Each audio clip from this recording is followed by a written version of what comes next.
നന്മ നിറഞ്ഞ മറിയം എന്ന ജപം 3 തവണ ചൊല്ലുന്നതിൻ്റെ അത്ഭുത ശക്തിയെക്കുറിച്ച് കേട്ടിട്ടുണ്ടോ? കുട്ടികളെയും മുതിർന്നവരെയും ഒരുപോലെ വളരെ ഉയർന്ന ആത്മീയ നിലയിലേക്കും അനുഗ്രഹങ്ങളിലേക്കും നയിക്കാൻ പ്രാപ്തമായ ലളിതമായ ഈ അഭ്യാസത്തെക്കുറിച്ചാണ് ഞാനിവിടെ പറയാൻ പോകുന്നത്. വിശുദ്ധ മെറ്റിൽഡ പരിശുദ്ധ അമ്മയുടെ വലിയ ഭക്തയായിരുന്നു. ജീവിതത്തിൽ വല്ല മാരക പാപവും ചെയ്തു പോയി പ്രസാദപരം നഷ്ടപ്പെട്ട് മരിക്കാനിടയായാൽ സ്വർഗത്തെ നഷ്ടപ്പെടുത്തി നരകത്തിന് അർഹയായി തീരുമോ എന്ന ആകുലത വിശുദ്ധയെ വല്ലാതെ അലട്ടി. തന്നെ സഹായിക്കണം എന്നവൾ പരിശുദ്ധ അമ്മയോട് പ്രാർത്ഥിച്ചു. അമ്മ അവൾക്ക് പ്രത്യക്ഷയായി ഒരു ശക്തമായ മാർഗം ഉപദേശിച്ചു കൊടുത്തു. എല്ലാ ദിവസവും ഉറങ്ങുന്നതിന് മുമ്പ് ഉണരുമ്പോഴും ആകാം 3 നന്മ നിറഞ്ഞ മറിയം ചൊല്ലുക. വെറുതെ ചൊല്ലിയാൽ പോരാ, രക്ഷാകര പദ്ധതിയുടെ ഉറവിടമായ പരിശുദ്ധ ത്രിത്വത്തിലെ ഓരോരുത്തരെയും സ്തുതിച്ചുകൊണ്ട് വേണം സ്വർഗത്തിന്റെ മനുഷ്യാവതാര സ്തുതിഗീതമായ നന്മ നിറഞ്ഞ മറിയം ചൊല്ലുവാൻ. ഒന്നാമത്തേത് പിതാവിന്റെ സ്തുതിക്കായി, രണ്ടാമത്തേത് പുത്രന്റെ സ്തുതിക്കായി, മൂന്നാമത്തേത് പരിശുദ്ധാത്മാവിനെ ഓർത്തും ചൊല്ലണം. ചിലർ ഓരോ നന്മ നിറഞ്ഞ മറിയം കഴിയുമ്പോഴും എൻ്റെ അമ്മേ, മാരക പാപത്തിൽ നിന്നും എന്നെ ഇന്നേ ദിവസം കാത്തുകൊള്ളണമേ എന്ന് പ്രാർത്ഥിക്കാറുണ്ട്.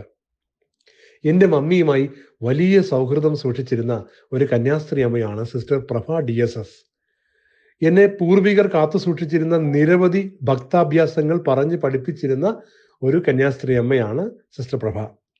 പണ്ട് കാലത്ത് ശുദ്ധത കാത്തു സൂക്ഷിക്കാൻ കേരളത്തിലെ അമ്മമാർ മക്കളെ ഇത് പഠിപ്പിച്ചിരുന്നു എന്ന് സിസ്റ്റർ എന്നോട് പറഞ്ഞത് ഞാൻ ഓർക്കുന്നു. ഇനി ഈ അഭ്യാസത്തിലൂടെ എങ്ങനെ പ്രാർത്ഥനാ ജീവിതത്തിൽ ശക്തി പ്രാപിക്കാം എന്ന് നമുക്ക് നോക്കാം. ഒരു വിധത്തിലുള്ള സ്ഥിരമായ പ്രാർത്ഥനാഭ്യാസവും പരിശീലിക്കാത്ത ആൾക്കാർക്ക് പോലും ഈ ഭക്താഭ്യാസത്തോടെ നിരവധി അത്ഭുതകരമായ നേട്ടങ്ങൾ കൈവരിക്കുവാനായിട്ട് സാധിക്കും. ഇത് എല്ലാ ദിവസവും കൃത്യമായ ഒരു സമയത്ത് ചെയ്ത് ശീലിക്കുന്നതാണ് ആദ്യപടി. 9 മണി എന്ന് പറഞ്ഞാൽ കൃത്യം 9 മണി. മനസ്സ് വെച്ചാൽ പതിയെ കൂടുതൽ ആത്മീയ അഭ്യാസങ്ങൾ ചെയ്യാനുള്ള പരിശീലനമായി അത് മാറും.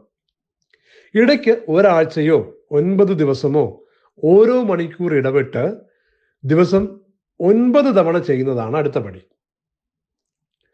വിദ്യാർത്ഥികൾക്ക് ക്ലാസ്സിലെ അധ്യാപകർ മാറുന്നൊരു സമയമുണ്ടല്ലോ, ആ സമയത്ത് ആരും അറിയാതെ മനസ്സിൽ ഇത് ചെയ്യാൻ സാധിക്കും. ജോലികൾ ചെയ്യുന്നവർക്ക് മൊബൈലിൽ ചെറിയൊരു ബീപ്പ് സെറ്റ് ചെയ്താൽ പ്രാർത്ഥിക്കേണ്ട സമയത്ത് ഇത് ഓർമ്മ വരും.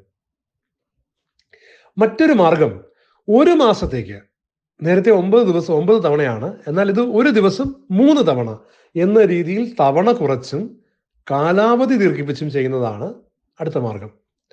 ഒരു മാസം കഴിയുമ്പോൾ കുറച്ചു നാൾ ദിവസം ഒരു നേരം മാത്രം ചെയ്യണം, അതൊരു വിശ്രമം പോലെ. തുടർന്ന് നന്മ നിറഞ്ഞ മറിയം 3 എന്നത് 6 ആക്കി വീണ്ടും തുടങ്ങുക. അങ്ങനെ 3 നേരം 6 തവണ, പതുക്കെ അത് 9 ആക്കാം. ഒടുവിൽ 1 മണിക്കൂർ ഇടവിട്ട് ഒരു രഹസ്യം ചൊല്ലാൻ കഴിയുന്ന രീതിയിൽ വരും. ഇങ്ങനെ ഉയർന്ന പടികൾ പരിശീലിക്കുമ്പോഴും രാത്രി 3 നന്മ നിറഞ്ഞ മറിയം എന്ന ആ രീതി, ആ ശീലം മാറ്റാതിരിക്കാൻ ശ്രമിക്കണം. പതിയെ പതിയെ ദിവസം 3 നേരം 2 രഹസ്യം വീതം, 3 രഹസ്യം വീതം, അങ്ങനെ കൂട്ടിക്കൂട്ടി ദിവസം 3 ജപമാല എന്ന അവസ്ഥയിലേക്ക് എത്തുവാൻ 6 മാസം വേണ്ടി വരില്ല. പിന്നീട് ഇടയ്ക്ക് എവിടെയെങ്കിലും ശാന്തമായിരുന്ന 4 ജപമാല ചൊല്ലി നോക്കണം. ഒട്ടും ആയാസമില്ലാതെ അത് സാധിക്കുന്നത് കണ്ട് നിങ്ങൾക്ക് തന്നെ അതിശയം തോന്നും. അതിൻ്റെ ആത്മീയ ഫലങ്ങൾ അനുഭവിക്കുമ്പോൾ ഉത്സാഹം വർദ്ധിക്കുകയും ചെയ്യും. അങ്ങനെ ദിവസേന ഒട്ടും പ്രയാസമില്ലാതെ 4 ജപമാല വരെ ചൊല്ലാൻ സാധിക്കുന്ന അവസ്ഥ എത്തുമ്പോഴും നിങ്ങളുടെ നിയോഗം ഒന്ന് മാത്രമായിരിക്കണം: യേശുവിനെ കൂടുതൽ സ്നേഹിക്കാൻ സാധിക്കണം.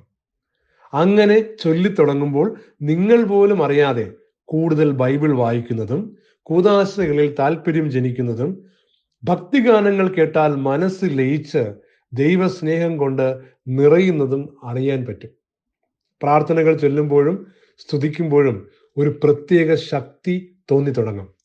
പതിയെ പതിയെ ഈശോയെ സ്നേഹിക്കാൻ പരിശുദ്ധ അമ്മ എങ്ങനെ നിങ്ങളെ സഹായിക്കുന്നു എന്ന് നിങ്ങൾ തന്നെ തിരിച്ചറിയും.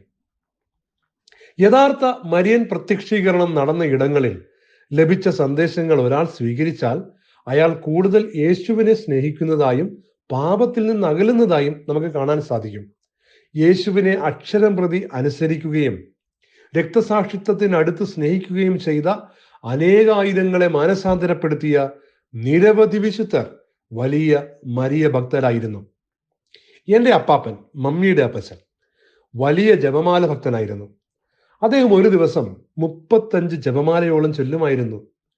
45 വർഷം ദേവാലയ ശുശ്രൂഷയായിരുന്ന അപ്പാപ്പൻ നടക്കുമ്പോൾ കൈവിരലുകളിൽ ജപമാല ചലിക്കുമായിരുന്നു. ഒരു സ്വർഗീയ ചൈതന്യമുള്ള മരണമായിരുന്നുവെന്ന് മരണം നേരിട്ട് കണ്ട ഒരു അയൽവാസി എന്നോട് പറഞ്ഞത് ഞാൻ ഓർക്കുന്നു. അപ്പാപ്പൻ വിശുദ്ധരുടെ ജീവിതം വായിച്ചാണ് മാതാവിന്റെ ഭക്തനായി തീർന്നത്. ദേവാലയത്തിന്റെ താക്കോൽ കയ്യിലുള്ളതിനാൽ ഒരു ദിവസം 2 മണിക്കൂറോളം സക്രാരിയിലെ പരിശുദ്ധ കുർബാനയുടെ മുൻപിൽ മുട്ടുകുത്തി നിന്ന് ആരാധിക്കുമായിരുന്നു അത്രേ പഴയ കാലത്തെ കാരണവർ. ഇത് എൻ്റെ സഹോദരൻ സാക്ഷിയായ ഒരു കാര്യമാണ്.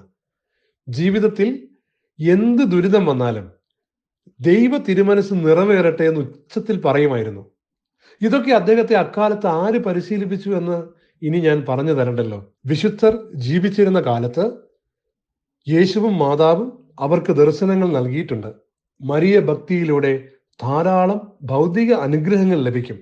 അതിനേക്കാൾ ഏറെ യേശുവിനെ കൂടുതൽ സ്നേഹിക്കുവാനുള്ള വരം ലഭിക്കും. ആ നിയോഗം വെച്ച് പ്രാർത്ഥിക്കണമെന്ന് മാത്രം. വലിയൊരു ആത്മീയ യാത്രയുടെ തുടക്കമാകട്ടെ ഇന്നേ ദിവസം. സ്നേഹത്തോടെ, ജോസഫ് ദാസൻ.